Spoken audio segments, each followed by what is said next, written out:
నల్గొండ జిల్లా చిట్యాల మండల ఆరెగూడెంలో ఇళ్ల పంచాయతీ కలకల రేపుతోంది. అర్హులకు ఇల్లు రాకపోవడంతో బాధితులు ఆందోళన చెందుతున్నారు. అధికార పార్టీ నేతలకే ప్రాధాన్యత ఇస్తున్నారంటూ ఆవేదన వ్యక్తం చేస్తున్నారు. ఆరెగూడెంలో ఇందిరమ్మ ఇళ్ల రచ్చపై లేటెస్ట్ అప్డేట్ మా ప్రతినిధి కిరణ్ అందిస్తారు.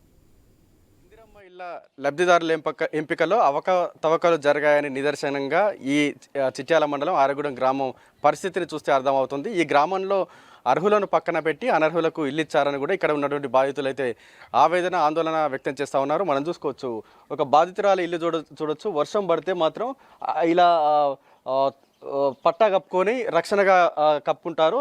ఎప్పుడు కూలుతుందో లేదో తెలియని పరిస్థితి ఉందని కూడా వీళ్ళు ఆవేదన వ్యక్తం చేస్తూ ఉన్నారు. కనీసం కాంగ్రెస్ ప్రభుత్వంలో ఇందిరమ్మ ఇల్లు వస్తుందనే ఆశతో ఎదురు చూస్తున్న వీళ్లకు నిరాశ ఎదురవుతున్నటువంటి పరిస్థితి అవుతుంది. ప్రస్తుతం ఆమెతో మాట్లాడే ప్రయత్నం చేద్దాం. అమ్మ, ఏంది పరిస్థితి? ఇందిరమ్మ ఇల్లు వచ్చిందా నీకు? నాకు రాలేదు, ఇల్లు రాలేదు. మేము ఎక్కడ అడిగినా మాకు ఇల్లు ఇవ్వట్లేరు.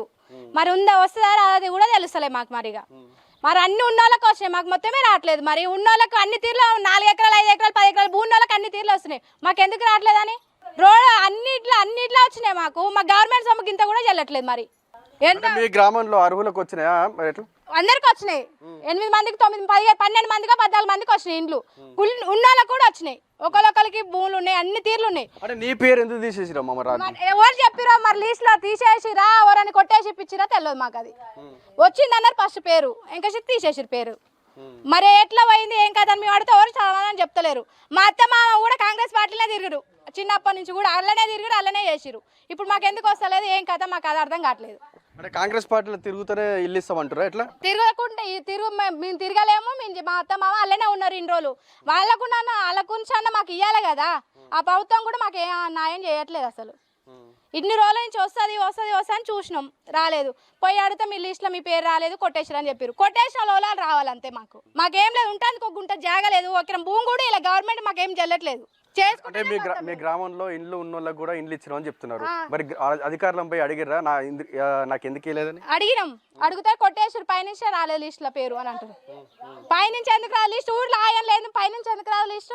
ఊరు ఆయం ఉంటేనే పైనుంచి వస్తుంది. ఊర్లో ఎవరు కొట్టేసారు అది తెలియదు మాకు. ఇక మేము కష్టం చేసుకుంటే, పొద్దున్న లేస్తే మేము కష్టం చేసుకుంటే బతుకుతాం. మా పరిస్థితి చూస్తారు కదా, మేము ఉండదు ఇట్లా.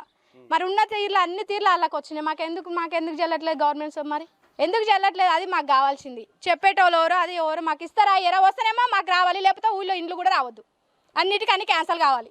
సరే, ఇక్కడ ఇంకా మరొక బాధితుడు ఉన్నారు. ఇతను ఇల్లు వస్తుందని కూడా ఉన్న ఇల్లు కూడా కూలగొట్టుకున్నారని కూడా చెప్తా ఉన్నారు. ఆయనతో కూడా మాట్లాడే ప్రయత్నం చేద్దాం. నీకు ఇల్లు వచ్చినదే? ఇల్లు రాలేదు. నేను గత దాదాపు ఒక 35-40 ఏళ్ళ నుంచి కాంగ్రెస్ పార్టీనే పనిచేస్తున్నాను నేను.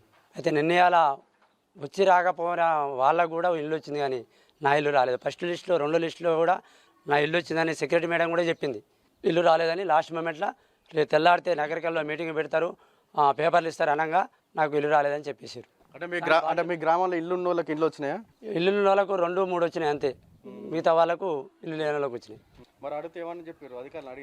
అధికారులు అడిగితే మాకు తెలియదు, పైనుంచి వచ్చింది ఆర్డర్ అంటారు. పైనుంచి వచ్చింది, పైనుంచి వస్తేనే మేము ఇచ్చినాం అని చెప్తారు. లీడర్ని అడిగితే అట్నే అంటారు. సెక్రటరీ మేడం గవర్నమెంట్ ఎంప్లాయీస్ని అడిగితే అట్నే అంటారు. అందరి పొత్తులో మమ్మల్ని మాత్రం లేవల్ చేశారు భూమట్టం మీద.